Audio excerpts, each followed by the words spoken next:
Hello, and welcome to the beer-soaked Zam Tunnel here at American Airlines Arena. I'm not joking. It smells like beer down here, and there's a reason for that. And the reason for that is the Golden Knights broke the Dallas Stars today. They broke the Dallas Stars players. They broke the Dallas Stars captain. They broke the Dallas Stars head coach. They broke the Dallas Stars fans. And I don't know about the entire city of Dallas because I haven't left the arena yet, but I have a feeling they probably broke all of them as well. The Golden Knights are up 3-0. They won this game 4-0. It's Adin Hill's first shutout in his career in the playoffs. It's Adin Hill's fifth consecutive win or fifth win. I don't remember if it's consecutive. It probably is. Yeah, it is, right? Yeah, fifth consecutive win. Here's what happened, though. Here's what's important to note.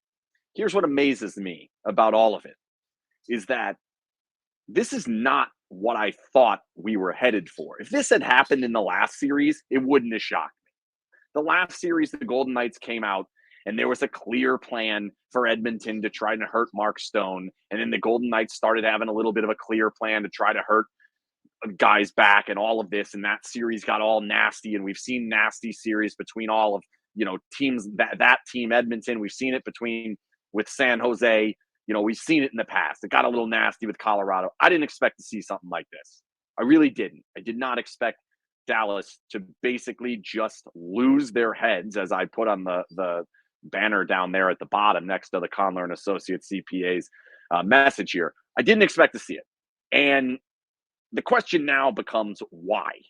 Why are the Golden Knights frustrating the hell out of every team they play to the point where literally the leader of the other team, Jamie Benn, who has been in many playoff games, who has played in a Stanley Cup final, who has been a captain for a very long time in this league, why all of a sudden can they just not keep their heads? Why do they lose their mind playing against the Golden Knights? And to me, looking at this, the reason I was not expecting it going in is because the two games in Vegas, there was not a lot of hitting. There was not a lot of after whistle stuff. There weren't even all that many penalties. It didn't really seem like that's where we were headed. And then all of a sudden, we end up with today's game where 90 seconds into the game, their captain has been kicked out. He's probably getting suspended for the next game. We'll see what happens there. The goalie didn't seem engaged in the game at all. The rest of the team followed suit by realizing, well, we lost this one. I guess we'll just start being idiots now is basically what can happen. Maybe that's too harsh, whatever. My point is they resort to loser hockey as quick as I think I've ever seen. I couldn't believe it. And then the fans go with them. I mean, I don't blame the fans. No one should ever throw beer on the ice. No one should ever throw towels on the ice. Don't dump popcorn on Adin Hill. Don't do any of this shit, right? Don't do that. However, to me, if this were the opposite and this was the Golden Knights fans doing it, I probably would back you. Not saying you should throw anything on the ice, but the fact of the matter is their team didn't show up. Their team did not show up. They gave up a quick goal. Then their captain goes and makes a dumb play. And then they just quit down the line. And as I tweeted it, Max Domi quit in the second. The fans quit with him. Pete DeBoer quit in the third. He didn't pull his goalie the entire game. 4-0, did not pull his goalie. Of all people to think maybe the game's not over, it would have been Pete DeBoer against the Golden Knights. But he didn't. He quit as well. They all quit. And now I have no idea what's going to happen in game 4 because we might get a Stars team that tries or we may get a Stars team that doesn't. The bigger thing for us, and what all we need to do and what all we're looking at now is why are the Golden Knights doing this? How are the Golden Knights doing this? And can they continue to do this for one more game here and then 4 more to, it seems like, probably Florida in the next round? Now, if we're assuming Florida gets through, we're obviously then assuming Vegas gets through. Let's not quite do that yet. But we're getting to that point. We're getting really close to that point where here we are thinking, okay, we're in pretty good shape. Can they do that to the next team? Can they continue to do it? So we talked to a lot of players about it. We talked to Nick Hague about it. We talked to Alex Pietrangelo about it. Bruce Cassidy weighed in on it. I'll probably talk to a few more players tomorrow. Basically, the question being, why? Why are you so frustrating? And I have gathered a couple of different reasons, some from them, some not from them. The main reason that they all wanted to give, and they continue to give, is the style of play. And I do think that the style of play that the Golden Knights are doing are is frustrating teams. It's making life difficult on teams. Whether they're down or they're up, they continue playing this style and things tend to go their way, right? And that's not, I'm not, don't use that as a knock. That's not meant to be a knock. My point is, they never give up on a game. They're never out of the game. Even if something bad happens, they find a way to continue going forward. And when something good happens, they're able to build on it. They're replying to all these goals against Edmonton. They're finding a way to get the overtime goals against Dallas. They're giving up odd man rushes on a 5-minute major that could have tied the game and then end up scoring right afterwards. Like, they're playing a frustrating style of game because things are going right for them. The question then is, why are things going right from them? And it is a lot to do with not allowing teams to the inside of the ice, taking away some of the best players. I think that's been a huge part of what's been happening. Draisaitl scores 6 goals in the first 2 games and barely gets anything the rest of the series. McDavid really never quite got it going in that series. Dubois had a good game 1, wasn't very good the rest of the series. They lose 2 of their best players. Here we are now. Rupe Hintz hasn't done a ton in the last couple of games. We haven't seen all that much out of Robertson. Their middle six is doing nothing. Their captain's getting kicked out of the game. Heskinen's making as many mistakes as he's doing good things. Like, the Golden Knights are doing what you need to do to frustrate the other team. The style of play, I think, is step 1 to it. The next step, I thought, was maybe the Golden Knights are engaging in a bunch of shit talk. Maybe they're yapping the entire way and they're making all this noise. And I think that was the case against Edmonton. They were talking a lot against Edmonton. And then when you start winning, now it gets easier on you because now you're on the right side of it and you can start yapping back, and then you end up having the last laugh because your team is better and your team is winning. I think that's what happened in the last game. This series, though, that's where it surprises me, because the first 2 games, it's kind of 1-1. Vegas ends up getting them both in overtime. We know that it could have gone either way. In overtime, there's certainly the dangerous chance for Dallas. Vegas gets the opportunity late out of a Dallas mistake, not necessarily something that Dallas can say, they're just better than us. Like, and I asked the question to a couple of different players, and I said, like, was there a lot of shit talking going on? And they're like, not really. Certainly not like last series. So that one kind of surprised me a little bit. And I still can't quite fully wrap my head around the idea that teams continue to go after Mark Stone, continue to try to injure Mark Stone or injure Alex Pietrangelo or do these types of things that are clearly not working. Like, do they not see what's happening in the past? Like, you push the Golden Knights around, they push back and score on you. And, like, to me, it's glorious to watch this because for years I've complained about loser hockey and how much I hate it. And I hated the game where the Golden Knights gave up and took the slash. I hated that game in Edmonton. I hated how they responded to that game. But they've been making the other team do it so much more. And today was the perfect example. Nick Hague giving the thumbs up, laughing at the guy going away. You know, Pietrangelo or I think it was Theodore that had the puck, not really going back after Ben, kind of just saying, well, he's going to get kicked out of the game. We'll just take our power play. Then focusing the energy on the power play, continuing through, finding ways to score goals to continue making the game more and more and more frustrating. Don't take penalties. Don't give up bad mistakes. Don't give up easy goals. Get the saves when you need to get them. They're getting them from Adin Hill. They're doing all the types of things that they need to do to make sure that they're continuing to use their style to frustrate the other team. Now, there is one flip side that I want to get to that scares me for the future, but hopefully we never get to that future because it's possible that we don't. But first, I'm going to tell you that this Periscope and all Periscopes are brought to you by Kondler & Associates CPAs. Kondler CPAs are fantastic tax experts that can help you with all of your tax needs, from crypto tax to gambling tax to easy stuff, business tax, you name it. I even use them. They are fantastic. Help you with anything you want. Go to KondlerCPA.com, KondlerCPA.com. Tell them SinBin sent you. They'll hook you up a free consultation and talk to the Kondler family. They are jazzed up that the Golden Knights are dominating as well as they are. So, my flip side so far. The Golden Knights have not trailed in a series since game 1. The Golden Knights have always been able to respond in their next game, every single time. The only time that it really didn't look like it was maybe period 1 of game 2 in Winnipeg. And how that would have gone, I don't know. But so far, when the Golden Knights have needed the moment, when they've needed the game, when they've needed something to go their way, it has happened. There has not been adversity outside of the goalie going down and plugging in another goalie, which really is an adversity for this team because they've seen it and done it. And they basically have done it for 82 games before the playoffs. So they were not, I don't think that was all that concerning. There hasn't been a lot that they've had to overcome. And because of that, I think that's allowing them to have this level of confidence, to keep playing the style that they're playing and knowing that you're going to be more frustrated than us. Where I fear with that is what happens if a team can push back. Like Dallas clearly has not pushed back, or at very least has not pushed back in regards to scoring goals. They push back with all their dumb shit that they're doing physically and getting themselves thrown out of games. 2 of them thrown out. Captain gets booted, 5-minute penalty, basically loses the game before it even started. That's what we wanted to see today.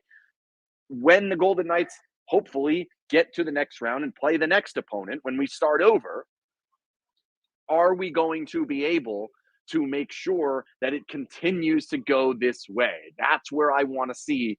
Are they able to go down in a series or go down in a and I guess it would have to be a series more so than a game, and react and continue doing the right things? That's what we have to. That's like the final hurdle. Assuming that hurdle ever comes. Hopefully that hurdle never comes. Hopefully they get to the next round, they frustrate the Panthers in the next round, and that's it. And then we're out of there and we've got lift in the cup, and that's the end of it. That's what I would hope to happen. I don't know that the Panthers, with how far they've been, are going to be quite like that. Like they've gone through quite the run here to get here. So we'll see. But we'll get to that point as we move forward. Back to this game. And like to me, I usually like to come on here and talk about all of the game itself. What went right in the game? What did the Golden Knights do? Where did the game plan go? How did the matchups work? To me, none of it really matters. None of it really even truly happened. Like there's only one portion of this game that's even worth talking about and worth looking at, and that's what happened after it was 4-0. After or 3, I guess 3, and then it goes to 4, right? So after that had happened, because let's look at how we get to that point. Let's start with that before we get there. So it's a good play. It's a nice forecheck. The puck falls onto Eichel's stick. He makes the right play, making a pass across, hits Marcia. So he calmly holds it and slams it into the goal. Ottinger's a little slow getting across there, but it's a good cross-ice pass. They make the play. It's 1-0.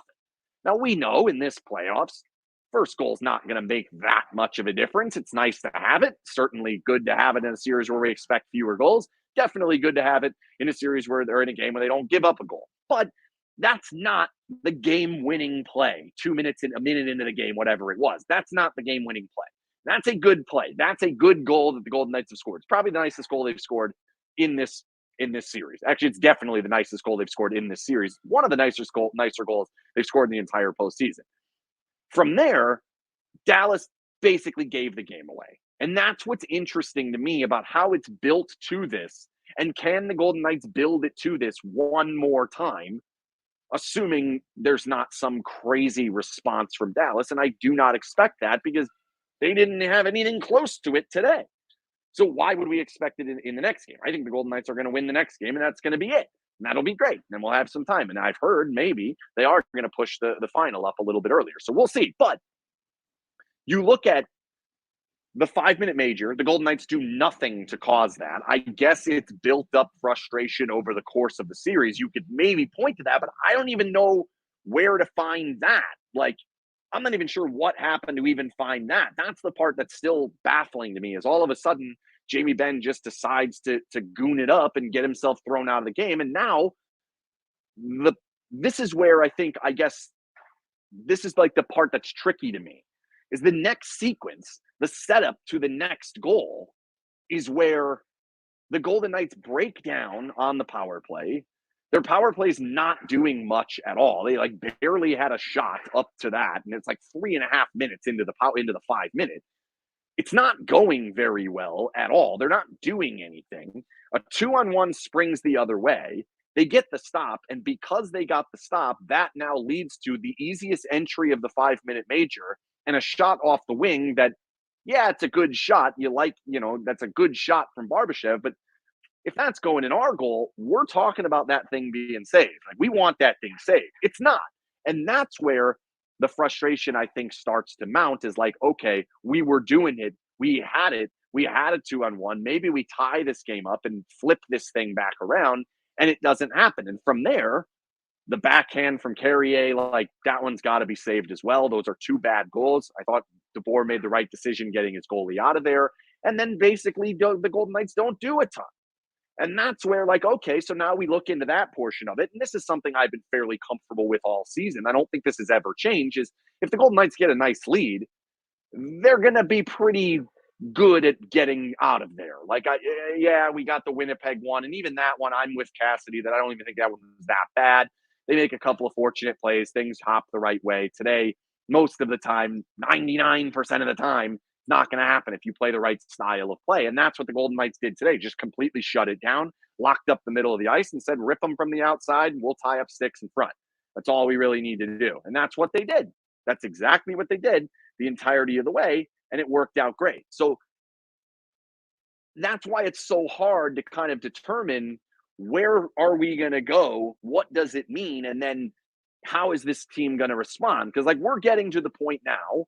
Here we are now, 11 wins, the second furthest the Golden Knights have ever gotten, right? So the last time we got here, we got the 12th, we got the 13th, and then the wheels fell off.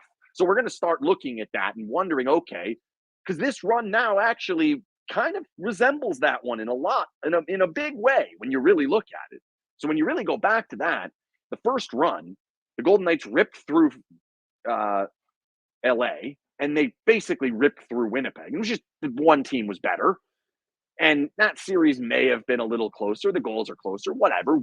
It's fine. The next series was a war, and it went 6 games, and it felt like a war, and there were some challenges, and there were some hurdles, and the Golden Knights overcame it. And then in the next series, they played one bad period, half a period that wasn't very good, responded in that game, weren't able to get over, and then they won 4 straight, and we're on to the Cup final with the exact same record they would have if they win on Thursday, 12-3, got game 1, and then the wheels fell off the second they had the adversity. Things did not go well.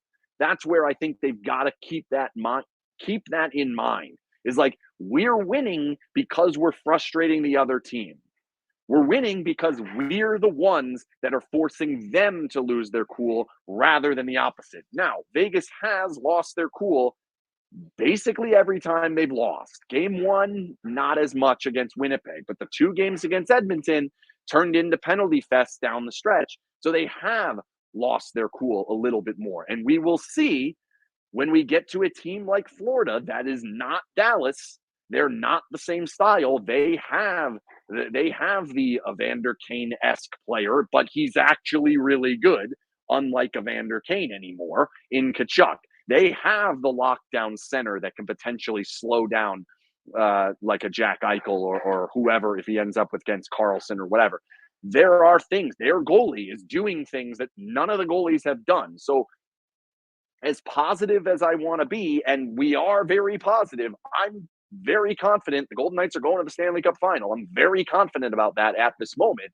I think they have to stay on track, stay in the mindset that we must be the team frustrating them, not allow it to go the opposite. And today was a huge step in that direction because there were some frustrating moments for the Golden Knights in game 2. They were struggling to get through the neutral zone. They were struggling to generate chances. But that feeling of it will come, we will get that chance, they've got to keep that feeling going. And right now, they absolutely have it. Without question, they have it as much as you can possibly have it. So that's very good. A couple people, I've seen a couple people asking about suspension for Ben. I'll talk about that right now. But first, I'll tell you that I'm here in Dallas in the beer-soaked Zamboni tunnel because Vegas Night and Day Heating and Cooling sent me.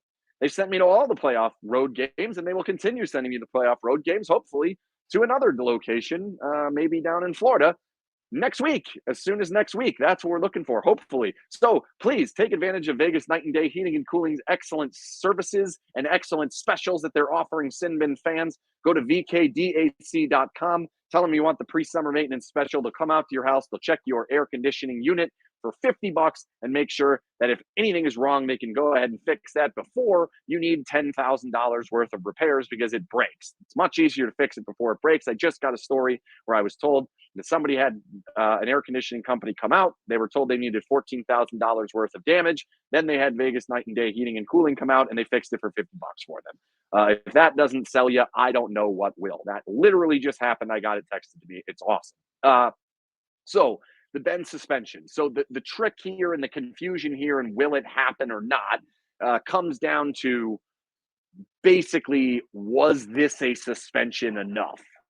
So the play itself is suspendable. I don't think that's all that hard to see. It's vicious. It's intent to injure. It's ridiculous. It's clearly suspendable. All right. So that's not all that difficult to see.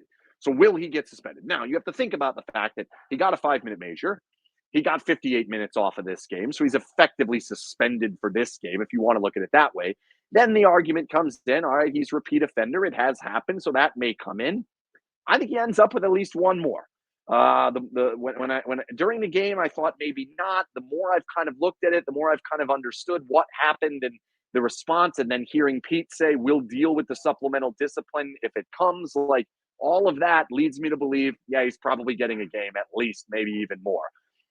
No, tough break. They're going to have to deal with those consequences. I mean, the Domi one, that one, I don't necessarily think is going to quite get there. I think that's a regular season game. Maybe we're talking about it. I don't think that one's going to quite get to suspension level. I definitely don't think they're going to do both. But I will guess that Ben will not play in game 4. And we'll see what that means. I mean, they probably would have been better off with him not playing in game 3. So I don't know. The Howden update is that he has some sort of lower body injury that he's been dealing with.